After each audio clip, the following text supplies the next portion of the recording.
Morning guys, welcome to my mini blog. और guys कैसे हो आप सभी? आई होप आप सभी स्वस्थ होंगे, मस्त होंगे। गाइज आज की हमारी सुबह होती है गर्मा गर्म ब्रेड पकौड़ों के साथ, नाश्ते के साथ, क्योंकि आज संडे है। हमारे घर में कुछ यमी सा बनता है जब संडे के दिन सब घर में होते हैं। और गाइज जब ऐसा यमी सा नाश्ता हो ना, तो उसके साथ चाय तो चाहिए ही होती है। चाय के बिना तो ये नाश्ता अधूरा होता है, आप सभी को पता ही होगा। सो फ्रेंड्स, शादी का सीजन शुरू हो चुका है और हर किसी न किसी के घर में शादी के फंक्शन शुरू हो चुके। तो आज मैं जा रही हूँ अपनी कजन सिस्टर की शादी की शॉपिंग के लिए, जो कि मेरी बेस्ट फ्रेंड से कम नहीं है। गाइस, नॉर्मल बेस्ट फ्रेंड 1 महीना एडवांस में ही अपने आउटफिट प्लान कर लेते हैं, लेकिन मैं शादी आने के 1 दिन पहले ही शॉपिंग कर रही हूँ, क्योंकि गाइस बहुत सी शादियां ऐसे टाइम पे पड़ रही हैं कि मुझे समझ नहीं आ रहा मैं कौन सी शादी अटेंड करूँ। गाइस मेरी ज्यादातर shopping Lajpat Nagar SN market से ही होती है। तो आप कहाँ से शॉपिंग करते हैं मुझे कमेंट्स में जरूर बताइएगा। शॉपिंग करने के बाद मैं इतना थक गई थी तो मैंने सोचा चलो कुछ खा ही लेते हैं। जैसे ही मैं जाने लगी कैफे की तरफ, इतने में मेरी मम्मी का फोन आता है कि प्लाक्षा सुकृति के लिए भी शॉपिंग कर लियो। शादी को 1 दिन रह गया और यहाँ पे मेरी अपनी खुद की शॉपिंग नहीं हो रही और इन दोनों की शॉपिंग करनी है। ये सब सोच के तो मेरा दिमाग ही खराब हो गया था गाइज।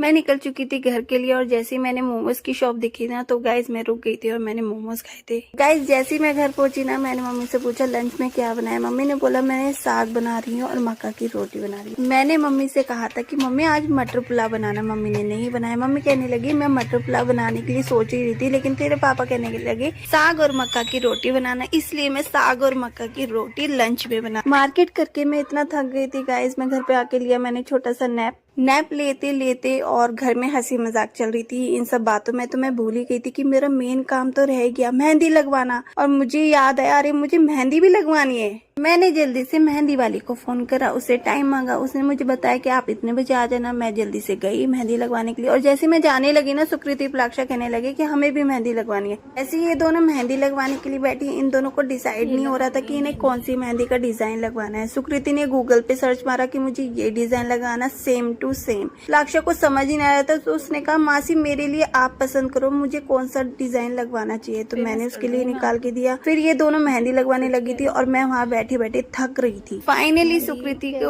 उसका डिजाइन पसंद आया। उसकी मेहंदी कैसी लग रही है आप मुझे कमेंट्स में जरूर बताइएगा गाइज।